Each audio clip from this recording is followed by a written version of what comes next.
कार्य क्षेत्रों में इंसान का उनकी दिमागी शक्ति की वजह से महत्व है, न कि उनकी ताकत की वजह से। इसे खाना चाहिए, उसे आपके अंदर डालना अच्छा है और आप साफ तौर पर देखेंगे कि आपकी बुद्धि की तीक्ष्णता बढ़ जाएगी। आप साफ साफ देखेंगे कि आपका दिमाग बहुत स्पष्ट और तेज हो गया है। हम भोजन को 3 वर्गों में बांटते हैं: पॉजिटिव प्राणिक भोजन, नेगेटिव प्राणिक भोजन और जीरो प्राणिक भोजन। पॉजिटिव प्राण का मतलब है कि जब आप उसे खाते हैं तो वो शरीर में एक तरह की प्राणिक ऊर्जा लाता है। नेगेटिव प्राण शरीर से ऊर्जा निकाल लेता है। जीरो न देता है न लेता है, उसे बस स्वाद और आलस के लिए खाया जाता है। तो if you eat positive pranic food, energy will reverberate in a dynamic way. अगर आप पॉजिटिव प्राणिक भोजन खाते हैं तो ऊर्जा सक्रिय रूप से स्पंदित होगी। खासकर कुछ चीजें जो बहुत ज्यादा पॉजिटिव हैं, उनमें से एक है सफेद कद्दू। सफेद कद्दू बहुत ज्यादा पॉजिटिव है। आप मेरे ख्याल से इन दिनों आप सिर्फ उसे अपने घर के सामने लटकाते हैं या सड़क के 3 कोनों पर तोड़कर भैंस को दे देते हैं, लेकिन आप उसे नहीं खाते। नहीं, इसे खाना चाहिए, क्योंकि इस सब्जी में इतनी ज्यादा प्राणिक ऊर्जा होती है। आप उसे अपने घर के सामने लटकाते हैं ताकि वहां अच्छी ऊर्जा हो, लेकिन अगर उसमें इतनी ज्यादा ऊर्जा है तो क्या उसे अपने अंदर डालना अच्छा नहीं होगा? उसे आपके अंदर डालना अच्छा है, खासकर अगर आप इस पर कई प्रयोग हुए हैं। अगर आप रोजाना 1 गिलास सफेद कद्दू का जूस पिएं, तो आपके शरीर में कैंसर कोशिकाओं की संख्या बहुत कम हो जाएगी और आप साफ तौर पर देखेंगे कि आपकी बुद्धि की तीक्ष्णता बढ़ जाएगी। खासकर बच्चों को सफेद कद्दू का जूस जरूर पीना चाहिए। रोज सफेद कद्दू खाने से आप साफ साफ देखेंगे कि आपका दिमाग बहुत स्पष्ट और तेज हो गया है। कुछ हफ्तों तक सफेद कद्दू का सेवन करने से ही यह दिखने लगेगा। आप देखेंगे कि सुबह आप कॉफी पीते हैं, वो आपको चिड़चिड़ाहट के साथ ऊर्जा देता है। आप 1 गिलास सफेद कद्दू का जूस पिएं, वो आपको जबरदस्त ऊर्जा देगा। साथ ही वो आपको बहुत बहुत शांत भी रखता है। आप उसे जितना पी सकें उतना पीना चाहिए। लेकिन वे लोग जिन्हें अस्थमा है, जिन्हें आसानी से सर्दी खांसी हो जाती है, ऐसे लोग अगर सफेद कद्दू का जूस पिएंगे तो आपको तुरंत सर्दी हो जाएगी, क्योंकि ये शरीर को ठंडा करता है। अगर ऐसी समस्या है तो ऐसे लोगों को हमेशा सफेद कद्दू के जूस में थोड़ा सा शहद या काली मिर्च डालकर पीना चाहिए। ये सफेद कद्दू के ठंडक लाने वाले असर को कुछ हद तक कम कर देगा और आप साफ तौर पर देखेंगे कि आपकी बुद्धि की तीक्ष्णता बढ़ जाएगी। आप साफ साफ देखेंगे कि आपका दिमाग बहुत स्पष्ट और तेज हो गया है।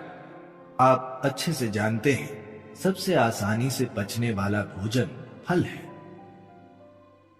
पाचन का अर्थ है जठराग्नि, यानी पाचक आग।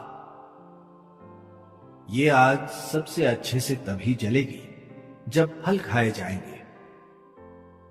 तो फल शरीर के लिए चमत्कार कर सकते हैं। फलों का पर्याप्त सेवन प्रणाली के लिए बहुत कुछ कर सकता है। कोई भी व्यक्ति बहुत जीवंत और सक्रिय बन सकता है, चाहे आपकी जीवन शैली कुछ भी हो। ज्यादातर लोग, मैं कहूंगा, जब उनका पेट थोड़ा खाली होता है तो उनका खाने का मन करता है। इससे बाहर निकलने के लिए आपको थोड़ी जागरूकता की जरूरत है कि आप खाली पेट रहकर भी ठीक रहें, क्योंकि आप में ऊर्जा होगी। जब ऊर्जा कम होने लगे तब आप खाएं। तो यदि आप सिर्फ फल खाएंगे,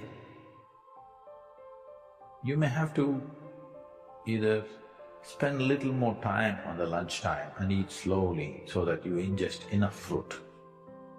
तो आपको दोपहर के भोजन में थोड़ा ज्यादा समय बिताकर धीरे धीरे खाना होगा, ताकि आप काफी फल खा सकें।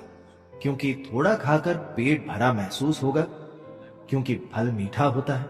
तो रुक रुक कर धीरे धीरे खाना होगा। पर अगर आप सिर्फ फल खा रहे हैं और बहुत मेहनत कर रहे हैं, तो ये महत्वपूर्ण है कि आप दिन में 3 बार खाएं, जो आप में से ज्यादातर शायद कर ही रहे हैं। तो दिन में 3 बार, अगर आप 6 या 8 घंटे सो रहे हैं, तो बाकी के 16 से 18 घंटे 3 बार खाना काफी है, अगर आप फल खा रहे हो तो। पर पेट 2 घंटे में खाली महसूस होगा, तो आपको उच्च ऊर्जा पर खाली पेट के साथ रहने की आदत डालनी होगी। तभी आपका दिमाग सबसे अच्छा काम करता है, तभी आप एक इंसान के रूप में सबसे अच्छा काम करते हैं। यह आपके लिए अच्छा होगा। तो अगर आप अपनी दिमागी शक्ति और शारीरिक गतिविधि का उपयोग करना चाहते हैं तो यह बिल्कुल काम करेगा। हम जो ईंधन अंदर लेते हैं वो ऐसा होना चाहिए जो जल्दी और बहुत आसानी से जल जाए। आसानी से पचने वाला भोजन सबसे अच्छा है। हमारे पेट में फल ही सबसे तेज पचते हैं, यानी कम से कम कचरा, सिस्टम पर कम से कम बोझ, सिस्टम में कम से कम तनाव। तो इससे जरूर बड़ा अंतर पड़ेगा। विशेष रूप से आज की दुनिया में यह बहुत जरूरी है, क्योंकि हम एक इंसान को महत्व देते हैं। कार्य क्षेत्रों में इंसान का उनकी दिमागी शक्ति की वजह से महत्व है, न कि उनकी ताकत की वजह से। तो इसके लिए फल से जरूर बहुत बड़ा बदलाव आएगा।